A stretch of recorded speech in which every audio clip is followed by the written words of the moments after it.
কত মানুষ আহত হইল, কত মানুষ জানলা দিয়ে লাভ দিয়ে আত্মরক্ষার জন্য নিচে নামে, আমার নিজ ইচ্ছাপরা বাঁচার জন্য চলে যায়।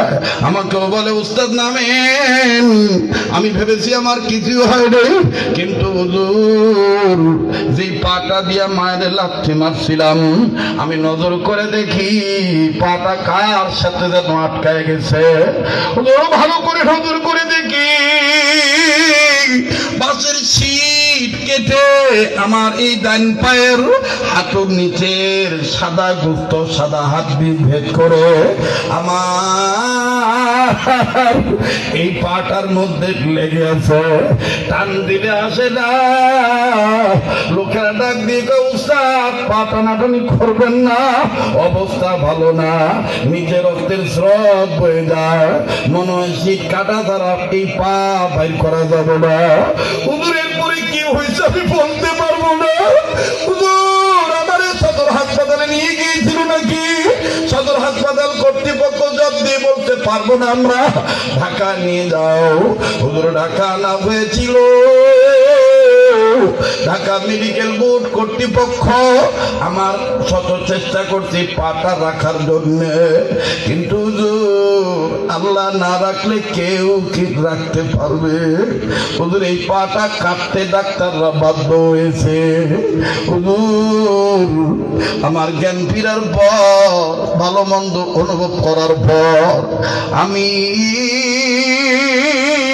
হাসপাতালের বেডে শুয়ে দিব, দেখেন মা কারে বলো, আমি আন্দাজ পাই আমার এই কাটা পায়ে কার জানি দুইটা হাত হালকা করে টিপ লাগে, আর কে জানি এরকম করে মন্থন করে দেয়, টিপ দেয়, আর কে জানি গুনগুন করে কয় আল্লাহ আমার সওয়াল বুঝে নাই, আমার ছেলে বুঝে নাই, আমারে মারছে, আমি তো তোমার কাছে তার বিরুদ্ধে বিচার দেই রে আল্লাহ।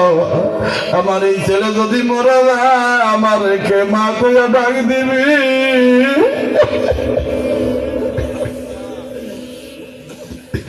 আমার রেখে মা কইয়া ডাক দিবি।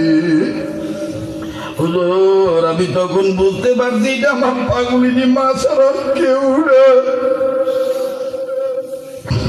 ও সোনার ভাইরা আমার বন্ধুরা, গুনাহ করতে করতে কলবে কালো দাগ পড়ে গেছে, যার কারণে হাকিকত চোখের পানি আসতে চায় না। বাইরে কার পিছনে দাঁড়িয়ে ভালো ধরে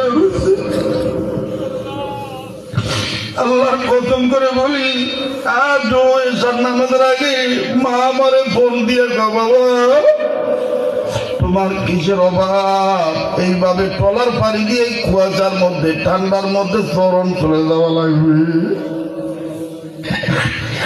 আমার বন্ধুগণ আল্লাহর কসম করে বলি, আমি শুধুমাত্র এত কষ্ট আজকে করেছি,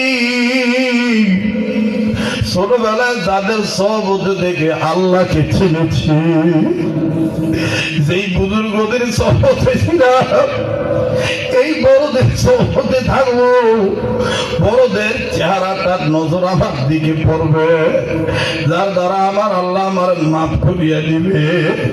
আমার মা কান্দে আর ডাক দিয়ে কয় বাবা কষ্ট হইলে রাত্রে আসার দরকার নাই, বাবা কালকে আসিও। বাইরে মনে মনে বলি এই মা যেদিন মরিয়ে যাবে ওই দিন থেকে আর কেউ আমার অপেক্ষায় থাকবে না, আমার কেউ সাবধানে চলাফেরা করতে বলবে না। আল্লাহ জানি না কার মা দুনিয়ায় নাই, আল্লাহ কার মা জানি অসুস্থ বিছানায় পড়িয়া রয়েছে, বাইরে একটা ডাক্তার নাম মায়া লাগা বলেন না আল্লাহ। উম্মতের আলেমদেরকে নিয়ে আল্লাহকে বলেন না, আল্লাহর কাছে বলেন না রব্বির হামহুমা কামা রব্বায়ানি সগীরা, রব্বানা গফিরলি ওয়ালিওয়ালিদাইয়া ওয়ালিল মুমিনিনা ইয়াওমা ইয়াকুমুল হিসাব। রব্বির হামহুমা কামা রব্বায়ানি সগীরা। ভাই মনে রাখবেন বাজান।